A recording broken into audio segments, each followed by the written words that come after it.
ઉત્તરાયણમાં દાનનો ખૂબ જ મહિમા છે અને એટલે જ તમે ઉત્તરાયણના દિવસે જોશો ને આ સુરતના રસ્તાઓ પર તો એટલા બધા ભિખારીઓ જોવા મળશે ને. ઇમ્પોર્ટ થાય છે અલગ અલગ એરિયામાંથી ઇન્ડિયાના. એટલે કોઈ જો ધારો કે નવું આવીને પૂછે ને કે સારું તમે સુરતને આટલું ડેવલપ કેવી રીતે કહો છો, આટલા બધા અહીંયા ભિખારી જોવા મળે છે. બટ વસ્તુ એવું છે કે સુરતના લોકો દાન ખુલીને કરે છે. તમે લોકો આમ સવારે દાન કરવા નીકળો ને આ રસ્તા પર તો જેવા આમ બહાર નીકળો છો ને બધા ભિખારીઓ આમ આજુબાજુ આવી જશે કે આપો આપો આપો. અને જો તમે સાંજે દાન કરવા નીકળશો ને તો આઈ મીન એ લોકો કોઈ આવશે બી નહીં. તમારે સામેથી ચાલીને દાન કરવા જવું પડશે અને તમે ત્યાં કંઈ આપશો ને વસ્તુ તો એ લોકો કહેશે કે શું લાવ્યા છો, મૂકી દેવું નહીં, સારું મૂકી દો હવે જે લાવ્યા હોય તો. એટીટ્યુડ બદલાઈ જાય કારણ કે આખો દિવસ એટલું બધું એ લોકોને મળેલું હોય છે ને કે પછી સાંજે તો હવે ભાઈ નહીં આપશે તો બી ચાલશે.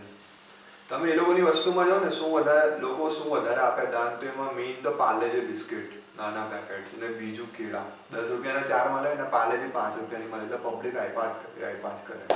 એટલે ઇનફેક્ટ એ લોકોનો ડાયટ આપણે કરતાં બી સારો હોય કારણ કે કેલ્શિયમ ને ગ્લુકોઝ એ જ ખાયા કરવાનું હોય સાલા. આપણે તો હું ફેટ ને બધું ખાઈએ છે.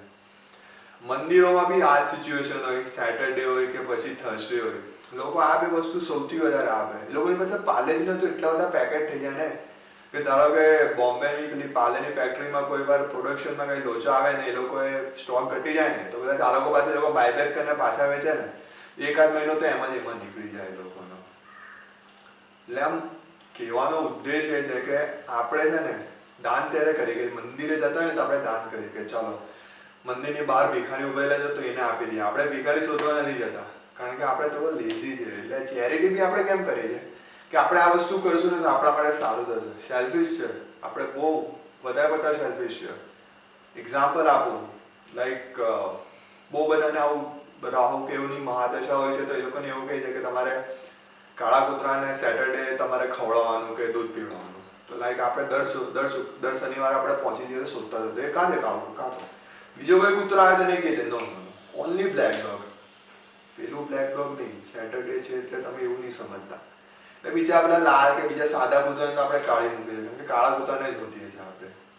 એ જ વસ્તુ આપણે પછી ફેમિનિસ્ટ બધા લોકો બની જાય છે. લાઈક આપણે ગાયને ઘાસ ખવડાવતા હોય છે ને તો ગાયને જ ખવડાવે, બીજા પેલા બળદને જોઈને કે હાથ એમ કરીને કાઢી મૂકી દે. લાઈક સિરિયસલી આમ એ લોકો બી એનિમલ છે, ખવડાવવાની એને વધારે ખવડાવશું તો પછી સારા વાછરડા આવે તો પછી આપણે એને ખવડાવશું. તો ઇનફેક્ટ આપણે શ્રાદ્ધમાં પણ કાગડાને શોધીએ છીએ. એક જ મહિને એવું હોય કે આપણે કાગડાને શોધતા હોઈએ એ જાય ખાઈ.